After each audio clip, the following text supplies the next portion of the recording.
Hola, hola, muy bienvenidos a un episodio más de su podcast Hoy es Tendencia. Les saluda Cristel y estoy muy feliz de poder tener la bendición de llegar al mes de agosto del 2025. No solamente porque ya es casi, pues vamos a cerrar el año, no tanto, pero también es porque es un mes feliz para mí porque es mi cumpleaños. Así que hoy vamos a abrir este podcast con una alegría extra y voy a darle la bienvenida a mi invitado especial, por supuesto, al pastor Jorge Luis Rodríguez, autor de La Matutina. Bienvenido, Jorge. Me dio deseo de cantarte cumpleaños feliz, pero yo no quiero que la gente quite el podcast antes de comenzar. José Luis canta. José Luis canta. A José Luis podemos ponerle que pero te cante. Él es como bien, en mi país se le dice mezquino. Tú no le dices cánteme o algo. No, allá anda de creído. Entonces, no. Eso es mentira. Luis, no. Demuestra tus Por el talentos. cumpleaños, con mucho gusto lo haría. Lo harías. Bueno. Lo harías, no. No, porque es que ella cumple años a final de agosto. Desde ahorita es demasiado prematuro. Así que bueno, bienvenidos a este podcast del mes de agosto. Y bueno, cuénteme, Jorge y José Luis, estuvimos hace poco en la conferencia general, estuvimos en San Luis. Dedicamos en el podcast al principio lo dedicamos para hablar acerca de eso. Sí. Y bueno, cuéntame tu experiencia, ¿cómo te sentiste? Mira, es una experiencia que todo el mundo debe tener por lo menos una vez en la vida. El Congreso de la Asociación General no es una reunión de reavivamiento y reforma, aunque se ora y se lee la Biblia. Es una sesión de negocios de la iglesia, donde la iglesia pues evalúa, escoge dirigentes, etc. Entonces hay que verlo desde esa óptica. Pero como estamos aquí en un espacio de jóvenes, justo ahora estoy yo trabajando porque siempre me toca después del manual del Congreso, trabajar con el manual de la iglesia, después del manual. Y estoy trabajando con los cambios al manual de la iglesia. Y justo estaba viendo ayer unos cambios, por ejemplo, que está sufriendo el departamento de jóvenes. Se hicieron cambios en el manual de iglesias al departamento de jóvenes para enfatizar que el objetivo del departamento de jóvenes es hacer discípulos. Y se está enfatizando mucho una subdivisión del departamento de jóvenes que no siempre se le daba importancia, que le decimos PCM. Okay. En inglés es Ministerio en Campus Públicos. En español se llama Ministerio a Estudiantes en Universidades No Adventistas. Y me gustó mucho que la iglesia pues tomó un tiempo para reconocer la labor y para enfatizar eso. Nuestros jóvenes que ministran en universidades no adventistas, donde hay muchos desafíos y mucha gente que también necesita ser alcanzada. Qué súper. ¿Y cómo fue tu reacción, José Luis? No era la primera vez que iba, ya habíamos estado. No era la primera vez que iba, habíamos ido ya otras veces. No tengo la responsabilidad que tiene Jorge, que tiene que estar ahí en las reuniones, con el manual, estar pendiente de algunas cosas así. Pero la experiencia ha sido bastante positiva. Sí encontré gente que nos veía en el podcast y saludaron. Así que si ustedes no le dijeron nada, no sé por qué. A mí sí me saludaron. No, la verdad que Jorge... a mí me impactó mucho. ¿Viste? ¿Tú recuerdas el jovencito de Jamaica, creo que era? Muchos llegaron por Jorge. Ajá, bueno, para los que están viendo, ¿verdad? Yo no estuve todo el congreso. Yo fui la primera parte y me fui después del primer fin de semana. Entonces, no sé, después que yo me fui, si llegó más gente. Sí, llegaron preguntando. Pero hubo un jovencito que me impactó mucho, no recuerdo ahora su nombre, era de Jamaica, y llevó su matutina para que yo se la firmara, y luego fue y se tomó una foto conmigo, y fue muy bonito. ¿Cuál fue tu experiencia? Pero firmaste un montón, no solamente una, bastante. No, varios. Cada rato veía a Jorge ahí firmando. No tantas porque ya estaba agotada. Lo que me viste firmando era el otro libro que escribí, 101, junto con el pastor Vladimir Polanco, Biblia Abierta. Pero trajeron otras personas matutinas. Sí, hubo varios que llevaron su matutina y allí se la autografié. Pues mira, mi experiencia la verdad que siempre es muy bonita, muy interesante. Gracias a Dios, mi primera sesión que voy. Pero sí me gusta porque me gusta ver cómo la iglesia adventista somos tan grandes. O sea, es bonito salirse de nuestro cascarón y ver a adventistas de todo el mundo reunirse y con el entusiasmo y la emoción que estamos ahí. Así que para mí es una experiencia muy bonita. Y como tú dices, todo adventista debería de experimentar eso al menos una vez en su vida porque nos ayuda a tener una idea más grande de lo bonita. Estaban ahí reunidas todas las culturas del mundo en una sola religión. Y eso se podía ver también en el último himno, el Aleluya, cuando lo cantaron, sí, qué lindo. Cómo se veían ahí con sus vestidos típicos, con la cultura. Muy bien lindo. Bonito, estuvo bien bonito. Muy lindo. Y fíjate, une mucho la iglesia. Fíjate, Jorge, que ahorita que estabas mencionando acerca de la responsabilidad que tienes y todo, se me vino a la mente, y vamos a entrar de una vez a la matutina, el 5 de agosto, donde tú hablas acerca de tu testimonio, de cómo en un momento de tu vida te sentiste desanimado a ser pastor. Y yo casi dejo los estudios. Correcto. Y yo siendo una persona que tengo el privilegio de escucharte predicar muchas veces, yo a veces digo, ¿cómo pudiste dudar de ser pastor? Pero me gusta mucho eso que estabas mencionando y el título de la matutina es Mi testimonio. Y creo que eso muchos jóvenes se pueden sentir relacionados, y incluso yo, cuando escucho a personas que Dios les da ese llamamiento tan fuerte y los saca de tantas cosas como tú mencionabas. Habían en tu iglesia de vicios y todo. Sí, y es un tema que yo he hablado mucho con mi esposa. Ajá. Tanto mi esposa como yo, los dos nacimos en un hogar adventista. Entonces, toda la vida hemos sido adventistas y es todo lo que yo he conocido. Yo a veces bromeo con ella y le digo, mira, si mañana la iglesia cierra, yo sigo guardando el sábado ya casi que por cultura. O sea, es algo que me resulta natural. Claro. Muchos hábitos y prácticas cristianas a los que la gente tiene que acostumbrarse cuando entra a la iglesia, pues, bueno, y los que estamos aquí, creo que todos somos nacidos en la iglesia, suele ser natural. Y eso hace, número uno, que hay cosas que tú no las valores, pero también te puede llevar a una comparación malsana. Cuando tú ves una persona que dice, no, que el Señor me sacó del alcoholismo, no, que yo usaba drogas, no, que yo era prostituta, que yo era homosexual, que yo era negociante, pero de los malos, de los que engaña, claro, de los que se hace rico engañando a los demás. Y el Señor me transformó. Y entonces tú te miras en el espejo y dices, pero ¿y yo qué? O sea, ¿a mí qué vicio me quitó el Señor? ¿A mí de dónde me sacó el Señor? Y eso en un momento, para que tengan contexto, yo tenía 19 años. Estaba ya en el tercer año de la Facultad de Teología. Y yo decía, pero ¿qué voy yo a predicar si yo no siento? No tengo ese gran testimonio. Y la expresión es, yo no siento que Dios ha hecho nada conmigo. O sea, yo no siento que Dios... Yo digo, bueno, me bauticé cuando tenía 8 años. Dime tú, ¿de qué puede estar arrepentido un niño de 8 años? De que cogió el chocolate de la nevera. Claro. Entonces, eso fue una especie de crisis espiritual y me ayudó mucho a entender la experiencia de Pablo. Pablo, cuando se convirtió, nosotros vemos a Pablo, bueno, que Pablo perseguía a la iglesia. Sí, pero la perseguía por ser lo cristiano. O sea, por ser lo religioso. Pablo toda la vida fue religioso. Y cuando él le escribe a Timoteo, él dice, bueno, el Señor me cambió mi vida, y cuando tú ves la vida de Pablo, lo cambió de una religión vacía a una religión con sentido. Conocer a Cristo para Pablo siguió creyendo lo mismo, antes y después, solamente que ahora cree en Cristo. O sea, un religioso sin Cristo que se dedicaba a matar gente y a perseguir personas, y ahora un religioso con Cristo, el apóstol más grande del Nuevo Testamento. Y eso me impactó. Digo, oye, yo no necesito haber estado en los vicios o en la delincuencia para tener un testimonio. Para tener un testimonio. Y lo que tú mencionabas, cuando hablamos de Pablo también era una persona que no tenía vicios probablemente, porque si siempre había sido religioso, lo mismo. O sea, no tenía vicios, no tenía esto, igual como los demás. Pero su gran cambio, que también lo vemos como que no fuera una bendición o un milagro, es un milagro que tu vida cambie de ser una religión vacía a una religión con Cristo. Y creo que cuando caemos en eso de que queremos ver grandes milagros, tal vez es una alarma para que nosotros digamos, ¿por qué yo estoy esperando ver un gran cambio en mi vida?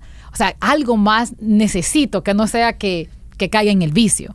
Y creo que ese milagro de tener una religión real en Cristo es la que los jóvenes normalmente ahora están cayendo, especialmente personas que nacen en la iglesia. De hecho, yo creo para todo el que nació siendo cristiano, aunque no es adventista, quizás eras evangélico y ahora eres adventista, el mayor milagro que una persona necesita experimentar es pasar del Dios de mis padres a mi Dios. Desarrollar esa identidad, esa relación personal con Cristo.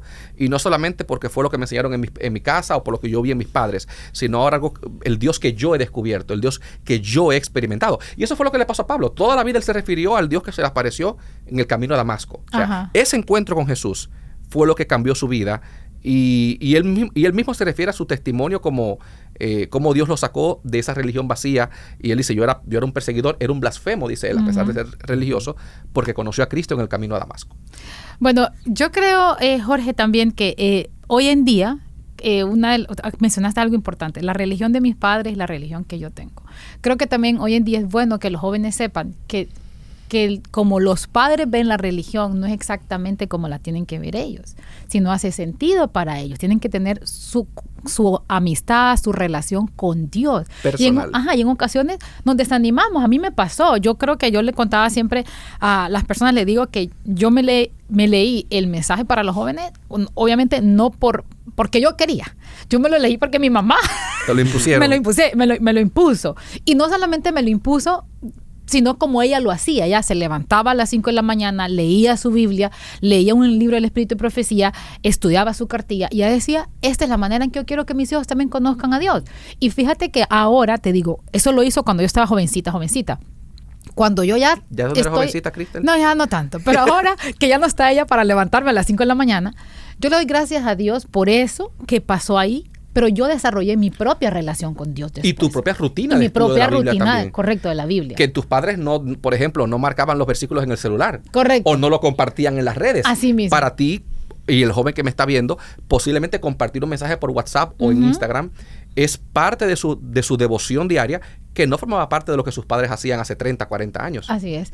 Así que bueno, los jóvenes que están ahí no se preocupen. Esta conversación es bastante familiar para mí porque muchas veces yo he hablado con gente, de hecho con Cristel bastantes veces, acerca de cómo es la experiencia personal de cada, o sea, de cada uno con la religión. Y yo les hago una pregunta.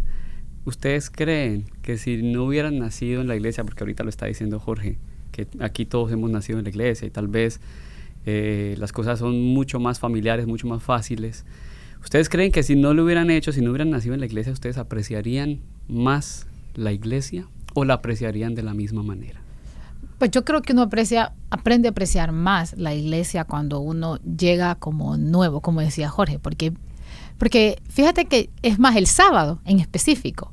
Uno no sabe apreciar hasta que uno no lo tiene. Cuando yo era niño era una carga. Correcto. El día que no se puede hacer X, porque lamentablemente como niño así tú lo interpretas. Lo ves como lo que no puedes hacer. Ajá. Y a mí me pasaba entonces, algo así. Los mejores programas de televisión eran los sábados. El sábado. Entonces lo veo yo también, porque yo conozco personas que han conocido la iglesia y para muchos niños el sábado es el día más emocionante porque disfrutan las clases de conquistadores o disfrutan las clasecitas y para ellos es súper emocionante porque es algo nuevo, una nueva rutina. De repente sus papás se quedan con ellos todo el sábado, que tal vez antes no lo hacían. Correcto. Y entonces, ese tipo de cosas ahora lo experimentan mejor. Yo creo también que cada grupo, José Luis, aprecia cosas distintas. El que llega aprecia lo nuevo que adquiere en su vida, esa rutina, esos costumbres que, mira, yo antes no hacía esto. Por el sentido que te estaba diciendo antes, que es como, ¿qué ha hecho el Señor por mí? Que yo siempre que estaba en una iglesia, he estado, digamos, de forma correcta, digamos que de forma recta, no tengo este vicio, no tengo esto, no hago esto. Entonces, aprecia uno de la misma manera la iglesia cuando uno piensa que tal vez solamente ha seguido la religión por causa de sus padres, por causa de que ya es como algo normal en su vida, o porque de verdad uno llegó porque alguien le dijo, porque uno estuvo estudiando, porque le presentaron el camino a Cristo, por algo así, ¿entiendes? Yo creo que ya eso depende mucho de la persona. Cuando uno adquiere la perspectiva correcta, el que nació en la iglesia puede valorar la iglesia tanto o más que el que llegó. El problema de muchos de nosotros es que nos vivimos comparando, o a veces creemos que el que llegó adulto a la iglesia estaba disfrutando allá y entonces ahora disfrutó allá y disfrutó aquí. Y posiblemente esa persona está diciendo, oye, de lo que me salvó el Señor. Ajá. Y yo aquí comparándome con él creyendo que él estaba disfrutando, que es la expresión que se usa. Entonces, yo creo que depende mucho de mí. Cuando yo aprendo a apreciar lo que la iglesia me ofrece, yo puedo llegar a valorarla tanto o más como el que llegó ya adulto a la iglesia. Pero depende de la visión que yo tenga del mundo y de la iglesia. Pero una cosa es cierto, Dios, si te ha traído hasta aquí, a la iglesia, al podcast, a lo que fuera que te acerque a Jesús, es porque el llamado está listo para ti. Bueno, pasamos a otro día que me parece súper fascinante. Yo le he dicho a Jorge que una de las cosas que me gusta mucho de tu devocional, Jorge, no solamente es que me da, te he dicho, cultura general, me encanta que me dé cultura general, pero también porque me enseña muchos facts, que me encanta también, que da siempre como usted sabía que tal y tal cosa en este año, me encanta. Y otra cosa que te he dicho es que das lo normal de que yo veo las parábolas o las historias bíblicas. Hemos visto otro sentido, que más adelante voy a mencionar una. Pero esta vez hablaste acerca el título es No doy marcha atrás. Y es el 9 de agosto. Y a mi compañero aquí, José Luis, que yo siempre lo paso molestando, que hubiera sido veterinario o trabajado en un zoológico. ¿José Luis quería ser veterinario? No, es que él sabe, él sabe como 1000 cosas de los animales. De hecho, yo le estaba diciendo ahorita a Cristel que tengo el culto el viernes. Ajá. Y yo ya tenía como listo ese hecho de lo que vas a decir ahorita. Y cuando yo lo leo, ¡ay! Ya, me lo Jorge. quitaron. Aquí habla Jorge de los canguros. Aquí no lo han predicado en el devocional es, de la cierto, editorial. dije, de todas formas lo voy a mencionar, pero bueno, sigue. Sí, hablas acerca de los canguros, que personalmente yo no sabía eso de los canguros. ¿Adivina qué? Yo tampoco lo sabía. Y tú estabas asustado. Me hubieran preguntado, yo sí sabía. Claro, el que quiere trabajar en el Estamos zoológico. un día en Panamá conversando con un pastor que vivió varios años, 20 años en Australia, Ajá. Pastor Walter Flamenco, un saludo si está viendo este podcast. Y él fue que me dio ese dato. Me dijo, mira, el canguro está en la bandera de Australia porque tiene esta característica y es que no da marcha atrás. Interesante. No puede retroceder. Así es. Y de inmediato, como yo en ese tiempo estaba escribiendo la matutina, ¡pah!, se me prendió el bombillito y dije, no, esto de aquí voy a sacar alguna enseñanza.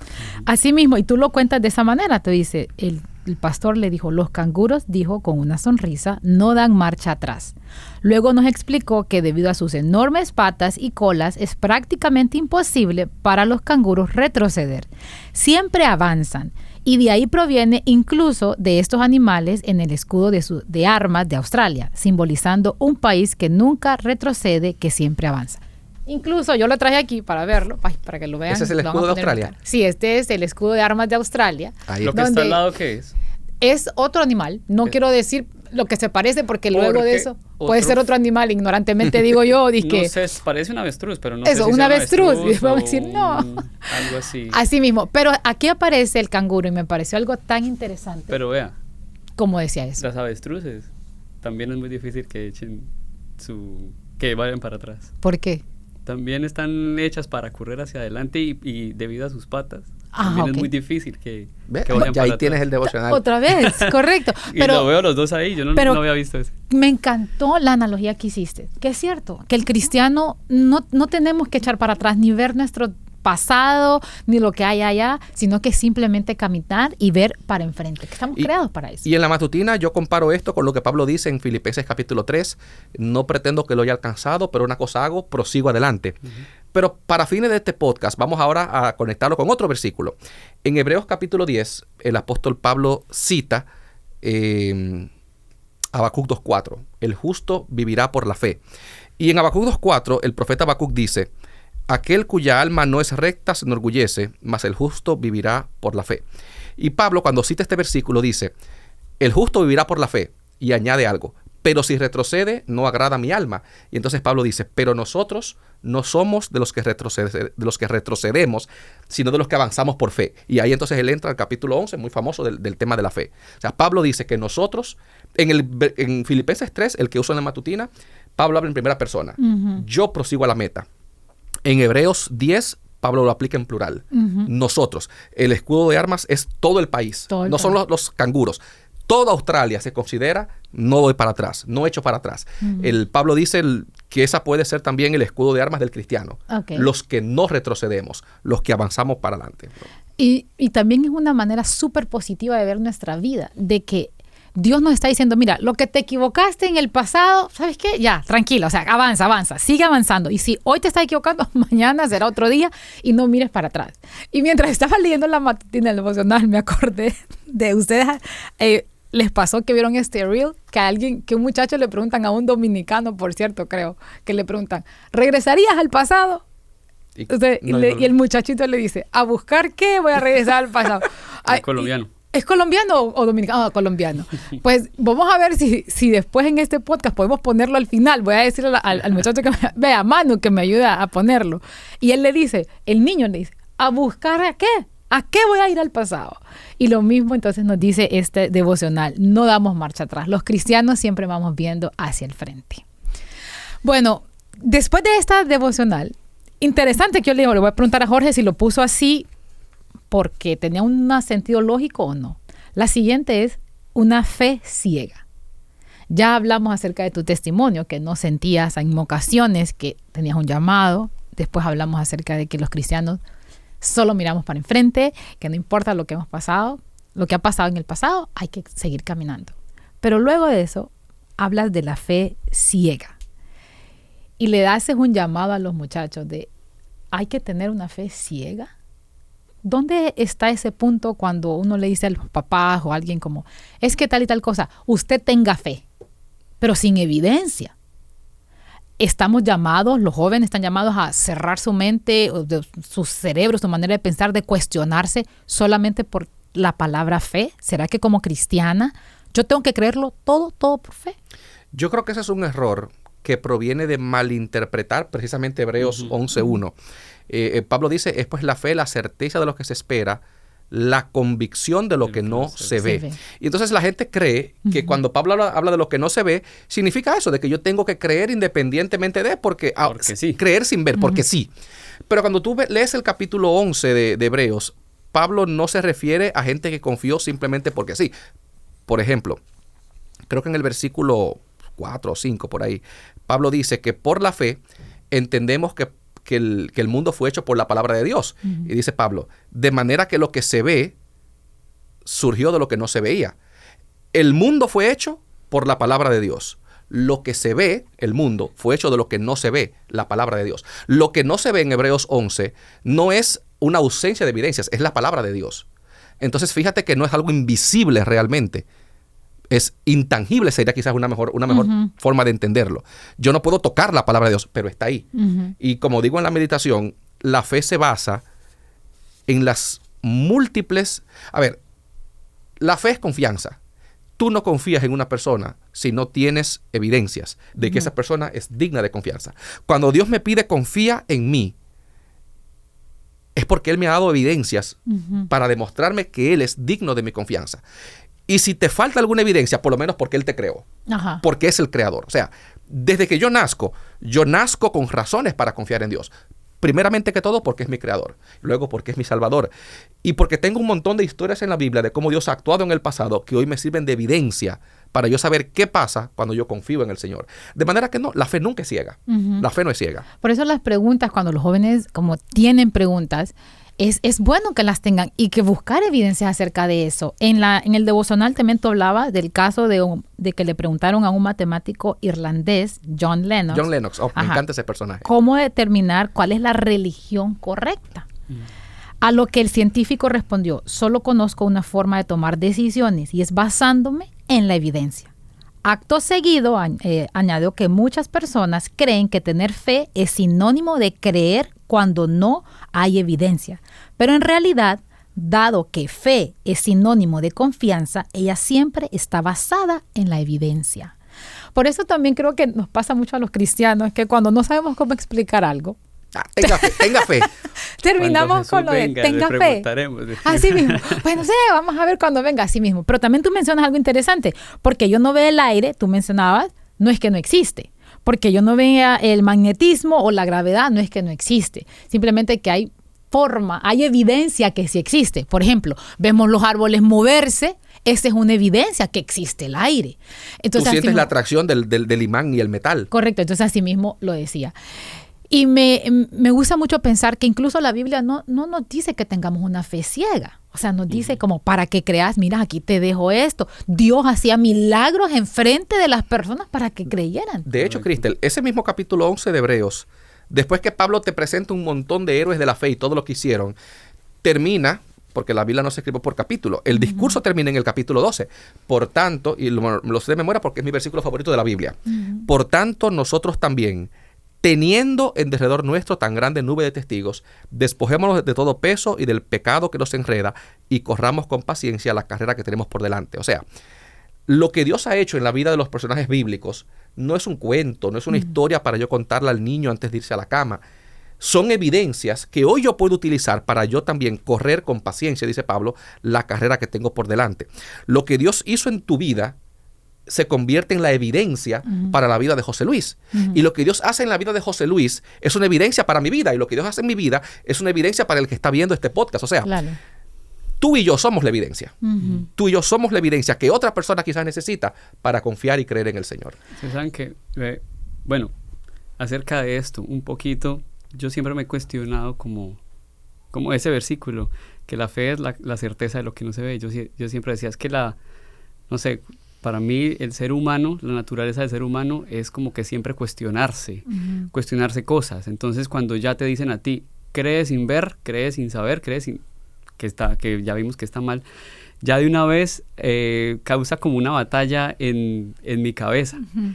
Y entonces yo pienso que a veces los seres humanos tenemos es como fe selectiva. Uh-huh. En algunas cosas le ponemos fe, mucha fe. En algunas otras cosas no le ponemos fe. Y me pongo a pensar que yo estaba viendo también una entrevista que le estaban haciendo a alguien que le decían que si confiaban o que creían en Jesús, uh-huh, en Jesús como Dios, y decían que pues no, que la verdad no, porque necesitaban tener evidencia sobre eso y no había casi evidencia, que no sé qué. Y al final la persona que los está entrevistando les dice que hay más evidencias de la existencia de Jesús, uh-huh, que la existencia de Nerón, Platón, Aristóteles y muchas de las personas históricas que sabemos que existieron, que tienen también escritos y todo, pero de Jesús hay muchísimo más evidencia.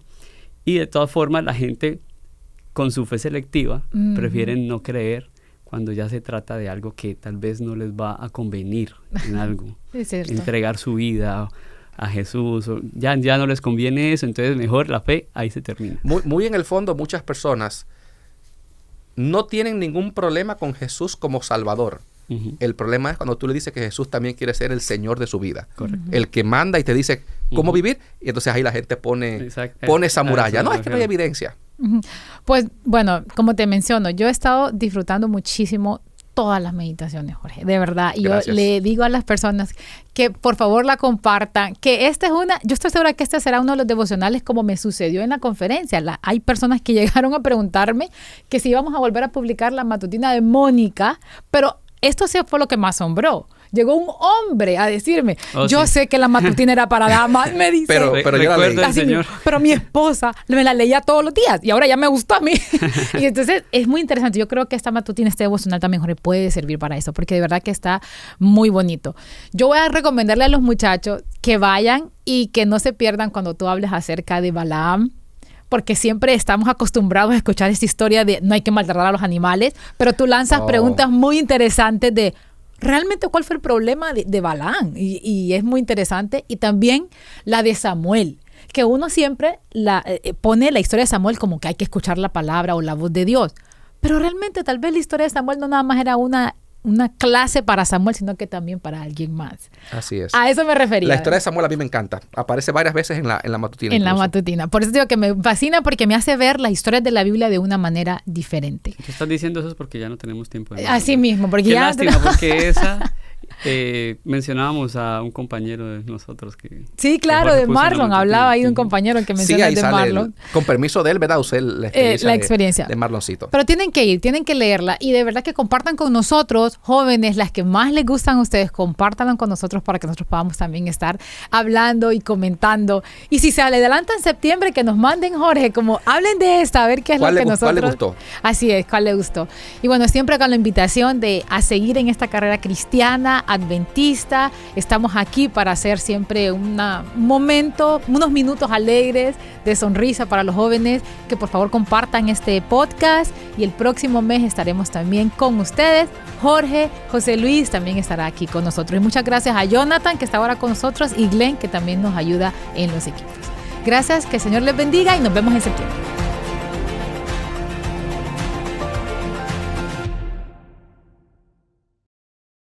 ¿Volvería al pasado por algo que te gustó? ¿A son de qué? ¿A buscar quién? ¿A buscar quién yo vuelvo allá? No volvería. ¡Jamás!